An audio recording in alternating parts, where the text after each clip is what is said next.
Hello senior citizens, હવે તમને પણ મળશે ઇન્સ્યોરન્સ. મિત્રો, 45 વર્ષથી ઉંમરના વ્યક્તિને પણ ઇન્સ્યોરન્સ એપ્લાય કરી શકાશે અને તેના બેનિફિટ્સ પણ મળશે ગેરંટેડ. કેવી રીતે? ચાલો સમજીએ. ધારો કે કોઈ વ્યક્તિની ઉંમર 60 વર્ષ છે. જો તે વ્યક્તિ દર વર્ષે 1 લાખ રૂપિયા 12 વર્ષ સુધી ઇન્વેસ્ટ કરે છે તો તેને દર વર્ષે મળશે 1 લાખ રૂપિયાનું ગેરંટેડ એડિશન.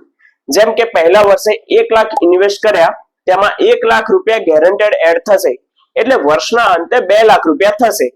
તેવી રીતે બીજા વર્ષે, ત્રીજા વર્ષે, ચોથા વર્ષે અને આમ 12 વર્ષ સુધી 1 લાખ ઇન્વેસ્ટમેન્ટ કરશો તો 12 લાખ રોકાણની સામે 24 લાખનું ફંડ થશે અને આ રકમ મૃત્યુ લાભ તરીકે મળશે. વ્યક્તિ હયાત હશે તો આ જીવન 1 લાખ રૂપિયાનું પેન્શન મળશે. તમે તમારું અનુકૂળ બજેટ પણ બનાવી શકો છો. તો મિત્રો, ઇન્ટરેસ્ટેડ હોય તો મને કોમેન્ટ કરો.